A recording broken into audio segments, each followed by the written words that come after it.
right, these days there are a lot of things Americans are putting in their bodies that can really take a toll on your mind. In fact, one of the top reasons people are in a bad mood is because of what they eat. You are what you eat. Now, there are certain unhappy foods that you should avoid. And here's why you want to avoid them, because they are seriously lacking in nutrients and minerals, but are packed with fats and sugar. And guess what? This has been linked to depression. Agave nectar, now agave is supposed to be a healthy natural sweetener, but don't be fooled. Although it has a lower glycemic index than sugar, it does increase the risk of metabolic syndrome, meaning you could be at risk for brain shrinkage. Nobody wants a small brain, and mood instability, right? Nobody likes Debbie Downer. A replacement for the sweetener is stevia, natural stevia, and it's caloric free. All right, also try to avoid conventional holiday ham. Grosses me out anyhow. Hams come from factory farms where pigs are pumped full of antibiotics and that means they are filled with sugar, salt, fillers, and preservatives. Now, this can trigger migraines and mood swings. A health alternative is fish, especially wild salmon, brain food. Also, avoid soda. Why? After the initial sugar rush, your mood will take a nosedive. Plus, all the preservatives in soda, really bad for your body. Processed pumpkin seeds. Now, here's something you probably never thought of. You know the ones you buy in a plastic bag at the grocery store? Avoid those. These are coated with preservatives that block iodine from being absorbed by your thyroid, which is essential for maintaining a good mood. Avoid potato chips. Duh. Hello, it's obvious because they're loaded with fat and too much salt. But here's more of the reason to avoid them.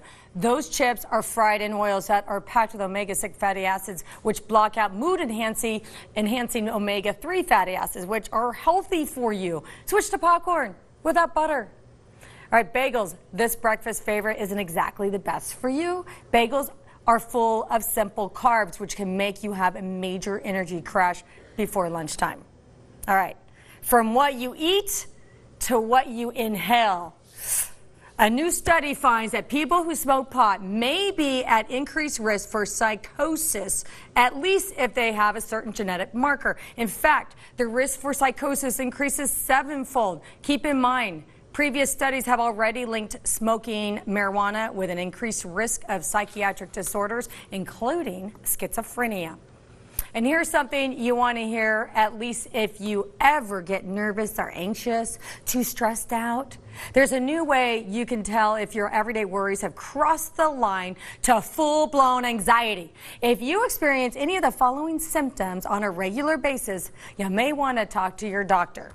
Excessive worry, meaning you have persistent anxious thoughts most days of the week, which interferes with your daily life. That's a problem. Sleep problems. Like most of America has sleep problems. If you have trouble falling asleep or staying asleep, this can be associated with a lot of health conditions. But if you can't fall asleep because your mind is racing, you probably have anxiety. Irrational fears. If a fear of something so far-fetched disrupts your daily life and disrupts other people, that's the problem. You probably got anxiety. Muscle tension. If you have constant aches and pains, or you clench your jaw, ball your fists, and flex your muscles, this could be associated with anxiety as well. And chronic indigestion, anxiety may start in the mind, but it often manifests itself in the body through physical symptoms like stomach aches, cramping, bloating, gas, constipation, and anal leakage, otherwise known as diarrhea. Self-consciousness.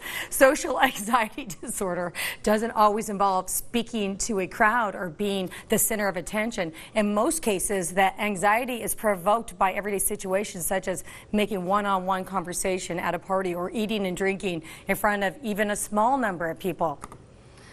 All right, so if you have any of those symptoms, see a doctor, get some help, and live a full life. We have to take a break. We'll be right back.